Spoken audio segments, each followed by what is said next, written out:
రాకాలోకంకి స్వాగతం. ఈ కంటెంట్ మీకు నచ్చినట్టయితే లైక్ చేయండి, మీ బంధుమిత్రులకు షేర్ చేయండి. ఇప్పటివరకు సబ్స్క్రైబ్ చేసుకోకపోతే సబ్స్క్రైబ్ బటన్ని నొక్కండి, అదేవిధంగా బెల్ ఐకాన్ని నొక్కండి. మిత్రులారా, భారతీయ జనతా పార్టీ తరువాతి తరం నాయకత్వాన్ని తయారు చేసే ప్రక్రియను వేగవంతం చేసిందా? వివిధ రాష్ట్రాల ముఖ్యమంత్రుల్ని రెండవ శ్రేణి మూడవ శ్రేణి నాయకత్వాన్ని గ్రూమ్ చేస్తున్నటువంటి పద్ధతి, వాళ్ళని నెమ్మదిగా తయారు చేసి పెద్ద బాధ్యతలు అప్పగిస్తున్నటువంటి పద్ధతి చూస్తే భారతీయ జనతా పార్టీ రానున్న 15-20 సంవత్సరాల రాజకీయ ముఖ చిత్రాన్ని దృష్టిలో పెట్టుకుని నిర్ణయం చేస్తున్నట్టుగా అనిపిస్తుంది. పైన మోదీ షా ద్వయం ఉన్నారు. పార్టీకి సంబంధించి కానీ ప్రభుత్వానికి సంబంధించి కానీ వాళ్ళు అత్యంత కీలక స్థానంలో ఉన్నారు, నిర్ణయాత్మకమైనటువంటి స్థానంలో ఉన్నారు. ఏ నిర్ణయమైనా వారి కనుసన్నల్లో జరుగుతుంది. ఇదంతా బహిరంగ రహస్యం. అయితే ఆ తరువాతి తరం కూడా తయారవుతోంది. ఆ తరువాత కావలసినటువంటి 45 to 55 మధ్యలో ఇయర్స్ మధ్యలో ఉన్నటువంటి నెక్స్ట్ లెవెల్ నాయకత్వాన్ని తయారు చేస్తున్నారు.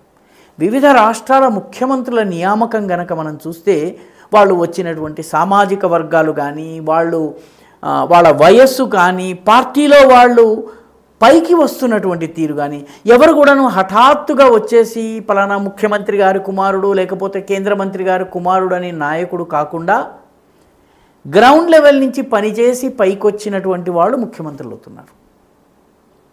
ఉదాహరణకి షెడ్యూల్డ్ తెగలు కనుక తీసుకున్నట్లయితే ఈ దేశంలో 2 ట్రైబల్ చీఫ్ మినిస్టర్స్ని బీజేపీ ఇచ్చింది. ఛత్తీస్గఢ్ ముఖ్యమంత్రి విష్ణుదేవ్ సాయి, అదేవిధంగా ఒడిశా ముఖ్యమంత్రి, వీళ్ళిద్దరూ కూడాను షెడ్యూల్డ్ తెగలకి చెందినటువంటి వాళ్ళు. బీసీ వర్గం గురించి కనుక మనం మాట్లాడుకుంటే కనీసం 2 రాష్ట్రాల్లో బీసీ ముఖ్యమంత్రులు ఉన్నారు. ఒకరు హర్యానాకు చెందినటువంటి నాయాబ్ సింగ్ సైని, అదేవిధంగా మధ్యప్రదేశ్లోని మోహన్ యాదవ్. మిగతా సామాజిక వర్గాలకు కూడా సమన్యాయం జరిగే రీతిలో అన్ని ప్రధాన సామాజిక వర్గాల నుంచి నాయకత్వాన్ని తీసుకుని రావడం, ఈ సమతూకం పాటించడం భారతీయ జనతా పార్టీ చేస్తుంది. అయితే ఇది చేస్తున్న సమయంలో ఒక ముఖ్యమైనటువంటి విషయాన్ని దృష్టిలో పెట్టుకున్నారు. అదేంటంటే నాయకులు యువకులై ఉండాలి. ఉదాహరణకి అరుణాచల్ ప్రదేశ్ ముఖ్యమంత్రి, ఉత్తరాఖండ్ ముఖ్యమంత్రి, అరుణాచల్ ముఖ్యమంత్రి పేమా ఖాండు, అదేవిధంగా ఉత్తరాఖండ్ ముఖ్యమంత్రి అయినటువంటి పుష్కర్ ధామి, వీళ్ళిద్దరి వయసు 50 కన్నా తక్కువ. ఢిల్లీ ముఖ్యమంత్రి రేఖా గుప్తా కావచ్చును, అదేవిధంగా దేవేంద్ర ఫడ్నవీస్ మహారాష్ట్ర ముఖ్యమంత్రి కావచ్చు, వీళ్ళు కూడా 50కి దగ్గరగా ఉన్నారు. రేఖా గుప్తా 50, దేవేంద్ర ఫడ్నవీస్ కూడా ఇంకా 50లోకి రాలేదు, 50కి కొద్దిగా చేరువలో ఉన్నారు. ఈ రకంగా చూసినట్టయితే 50 నుంచి 60 ఏళ్ల మధ్య నాయకత్వం కూడాను చాలా రాష్ట్రాల్లో మీకు కనిపిస్తుంది. రాజస్థాన్లో కావచ్చు, మధ్యప్రదేశ్లో కావచ్చు, ఛత్తీస్గఢ్లో కావచ్చును, గోవాలోని ప్రమోద్ సావంత్ కావచ్చును, గుజరాత్లోని భూపేన్ పటేల్ కావచ్చు, వీళ్ళందరూ కూడాను 50కి 60కి మధ్య వయసులో ఉన్నటువంటి వాళ్ళు. అదేవిధంగా అస్సాం ముఖ్యమంత్రి హిమాంత విశ్వశర్మ, యోగి ఆదిత్యనాథ్ కూడా ఇంకా 60కి రాలేదు, ఆయన కూడా 50 చిల్లర ఈ వయసులో ఉన్నారు. ఈ రకంగా బీజేపీ ముఖ్యమంత్రులందరినీ గనక చూసినట్లయితే ఒక 6-7 సంవత్సరాల క్రితము బీజేపీ ముఖ్యమంత్రులందరూ కూడాను కురువృద్ధులు. మనోహర్ ఖట్టర్, శివరాజ్ సింగ్ చౌహాన్, ఈ రకమైనటువంటి నాయకులు ఉండేవారు. వసుంధరా రాజే సింధియా, వీళ్ళందరి స్థానంలో ఇప్పుడు యువ నాయకత్వం వచ్చింది. ఈ యువ నాయకులు ఎవ్వరూ కూడాను హఠాత్తుగా పైనుంచి ఊడిపడ్డ వాళ్ళు కాదు, గ్రౌండ్ లెవెల్లో పనిచేసి అట్టడుగు స్థాయి నుంచి పైకి వచ్చిన వాళ్ళు. ఇది ప్రత్యేకత. వీళ్ళలో ఎవరు కూడాను హెలికాప్టర్ ద్వారా తీసుకొచ్చి డైరెక్ట్గా ముఖ్యమంత్రి పదవిలో పెట్టబడిన వాళ్ళు కాదు. వీళ్ళందరూ గ్రౌండ్ లెవెల్లో పనిచేశారు. ఉదాహరణకి ఢిల్లీ ముఖ్యమంత్రి రేఖా గుప్తాని తీసుకున్నట్టయితే ఆమె విద్యార్థిగా ఉన్న సమయంలో ఏబీవీపీలో పనిచేసింది. ఏబీవీపీకి సంబంధించి ఆమె దౌలత్ రామ్ కాలేజీలో స్టూడెంట్స్ యూనియన్ నాయకురాలైంది. తర్వాత ఢిల్లీ స్టూడెంట్స్ యూనియన్ నాయకురాలైంది. ఆ తర్వాత ఆమె బీజేపీలోకి వచ్చిన తర్వాత కౌన్సిలర్గా పోటీ చేశారు. 2 సార్లు నెగ్గారు, ఒకసారి ఓడారు. ఒకసారి ఆవిడ సౌత్ ఢిల్లీ మున్సిపల్ కార్పొరేషన్కి మేయర్గా కూడా పనిచేశారు. అంటే ఢిల్లీ అడ్మినిస్ట్రేషన్ మీద ఆమె పట్టు సంపాదించుకున్నారు. ఆ తర్వాత ఆమె 2-3 సార్లు ఎమ్మెల్యేగా పోటీ చేసి ఓడిపోయారు. షాలిమార్గంజ్ నియోజకవర్గం నుంచి పోటీ చేశారు, ఓడిపోయారు.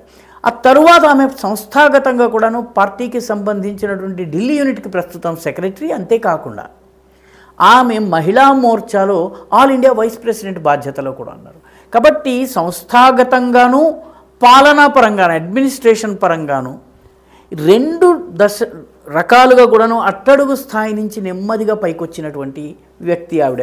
దేవేంద్ర ఫడ్నవీస్ కూడా ఆ రకంగా వచ్చిన వాడే. భూపేన్ పటేల్ అంతకుముందు ఒక మున్సిపల్ చైర్పర్సన్గా పనిచేశారు. అంటే అట్టడుగు స్థాయి పరిపాలనా అనుభవం ఉన్నటువంటి వ్యక్తి.